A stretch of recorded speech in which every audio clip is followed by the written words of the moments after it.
Good afternoon, everybody. Good afternoon to all our 12 Monarchs out there in Monarch Nation, coming off a very unusual game week. Last week was obviously a difficult week for Old Dominion, our entire area, and our program. The one thing I've learned since I've lived here in Hampton Roads, there's three phases you go through when you deal with a hurricane. There's hope, there's uncertainty, and then there's prayer. And we've been through all of those through this past week. This is still praying for all those people in North Carolina and South that are dealing with this. We've still got some kids right now that are trying to make their way back from this, but we've been all through the gamut of those three things and feel very fortunate to be standing here before you today, knowing that we're in a good situation in this region. From the game, the bottom line with the game is that Charlotte ran 80 plays to our 56 plays. They were 10 for 19 on third down, and they dominated the clock. And we could not get the stops we needed to defensively. We were better offensively on third down, but that continues to be an area that we have got to get corrected. Third down, particularly on defense at this point. Special teams, we didn't have any turnovers on special teams. We took the ball away from Charlotte on our punt team, which led to a touchdown. We just had a couple things on special teams that hurt us in this game. We had the initial extra point that was blocked. We failed a couple two-point conversions. And then we misaligned on a punt that we didn't handle the first punt in this game. So a couple of uncharacteristic things that we already addressed yesterday, and I know we'll be better at this week. Defensively, as I mentioned, it was all about third and fourth down. We did not give up explosive plays in this game. The longest gain Charlotte had in the game was 20 yards, but the problem was those third and short, third and medium, third down situations. We've got to do a better job of recognizing the three-step, getting in the pass lane. We worked on that yesterday. We'll work on it more this week, and we need better gap integrity in our run game in the short yardage area. On a really positive note, our linebacker, Lawrence Garner, is leading the nation in tackles per game, playing outstanding football. O'Shane Zimenez is tied for the sack lead in our league. As I discussed with our team, we need more playmakers in that regard. It can't just be a couple guys right now. We've got to develop more guys, and we're capable of doing that. Offensively, we scored 4 touchdowns in the game. We had 340 yards, but based on what we reviewed with our players, we left another 3 or 4 touchdowns and a couple hundred yards out there. And that's the frustrating part for everybody right now, is just the inconsistency. We go through phases in the game where we look dominant in all 3 phases, and then we go through phases of the game where we're inconsistent. And right now it's a lack of execution and base scheme that we need to improve on, and we will. I was encouraged with the fact that our quarterback, Stevie Williams, responded after his first interception in 7 games, and he led us on a drive at the end of the game where he was 6 for 8 for 75 yards and a touchdown. And then offensively, good news in this game is Lala Davis performed for the first time, had 2 touchdown runs in the game, and he will start this Saturday against Virginia Tech. And we've got a number of positions right now that it'll be competition this week in practice. We're not getting enough consistent performance from the guys who were starting this season, so we laid it out to them yesterday, started yesterday in practice. We're going to compete, and we know by competing for the jobs that it should create more confidence within our team, and that's the goal we have for our team.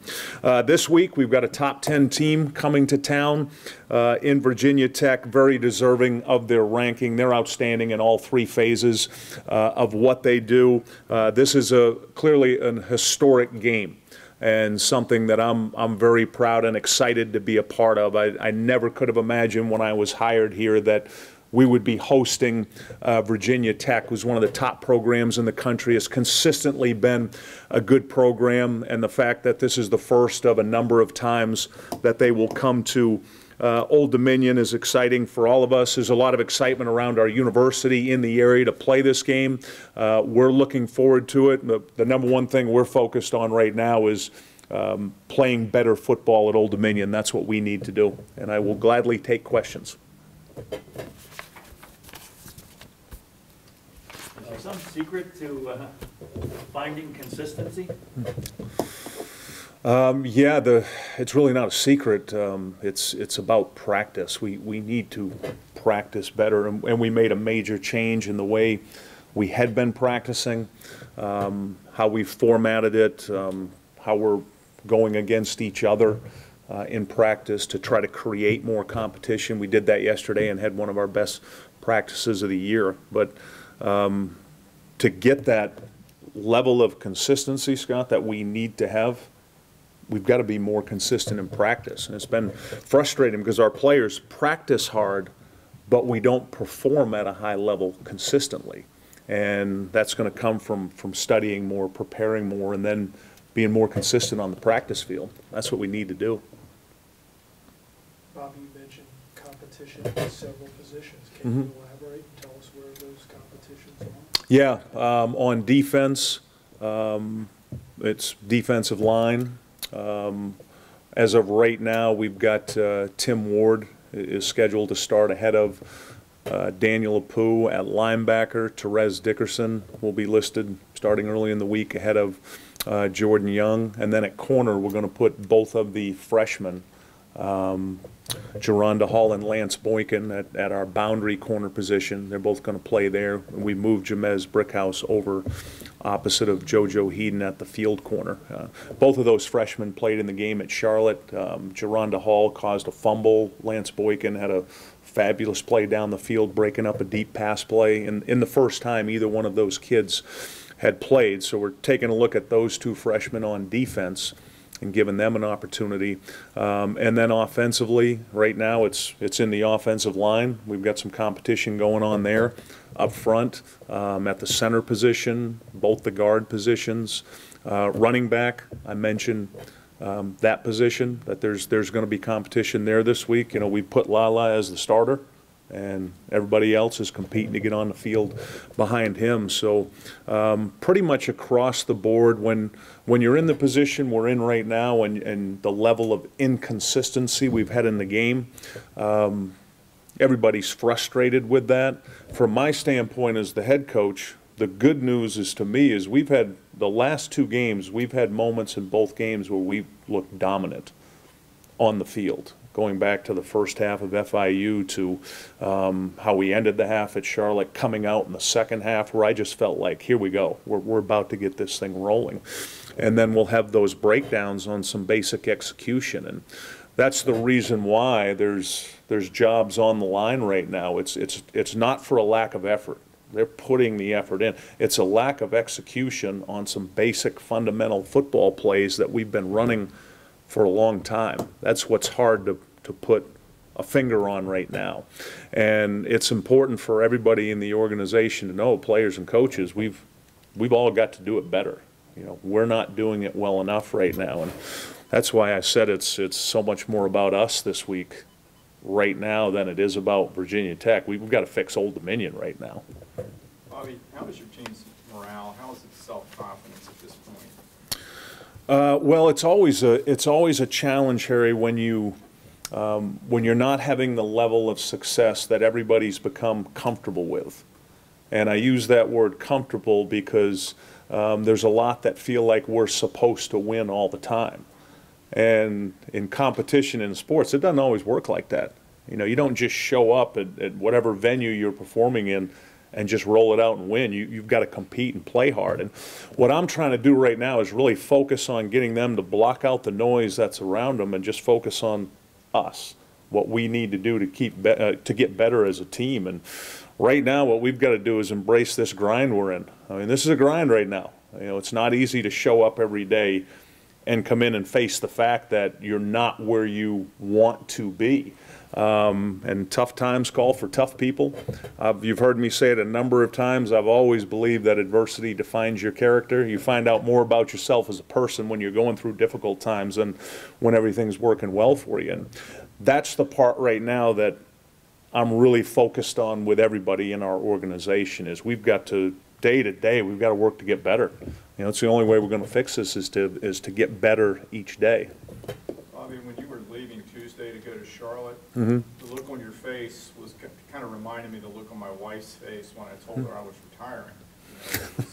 She was excited? No, she was in shock. Oh, shock, yeah. I mean, can you talk a little bit about, you know, traveling to Charlotte on Tuesday and what it was like for your team to go through all of that? Yeah, as I mentioned at the start, the hope, uncertainty, and prayer. I mean, when I first got the call Monday night from Wood saying the governor had ordered an evacuation, it was right away just hopeful that we were all going to be okay.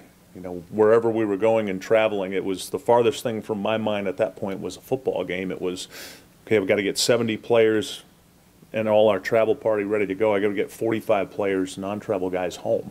So there was that hope to get everybody to an area. And as you all remember, last Monday night, we were thinking it was coming to us, that what's happening south of us was about to happen to us. So there was that part. And then the uncertainty was, where are we going? Where are we staying? We need to practice. Where are we practicing? And if we are going to play, when are we going to play? There was that part. And then there was also the uncertainty, when can we come back? You know, I didn't know till Friday morning that we would be allowed to even come back here. Because the evacuation hadn't been lifted at that point. So we just started driving north by northeast, 9 hours home, got back here Friday night at 5:30, and on the trip we were cleared to come home. So there was all that uncertainty, and then as I mentioned, now it's just about praying for all those that are involved, particularly some players we've still got at home, them and their families. You know, I was communicating with them this morning on how they're doing, when they can get back, their families. So you go through all that range of emotion with it, and I think I'm probably preaching to the choir here, right? I mean, everybody was a little bit of hope, uncertainty, prayer last week. So the most challenging part of it, Harry, is not so much as us as adults. It's when you're trying to clearly explain everything to 17 to 22-year-olds. You know, you're trying to explain to them why at their apartments they got to get everything off the floor. You know, you're trying to explain to them what could potentially happen. That was probably the biggest challenge, but we made it through, and we're all healthy and okay. Bobby, who's been unable to get back? I'd rather not say specific names, but yeah, we've got 3 players right now that are they're getting closer. It's more about the roadways and yeah, the cleanup. Everything I've been told, they're themselves and their families are safe. Yeah. Thanks for asking. Anything else for Coach? All right, thank you all for coming, and we look forward to seeing you at the Whiteout on Saturday at 3:30 at SB Ballard Stadium.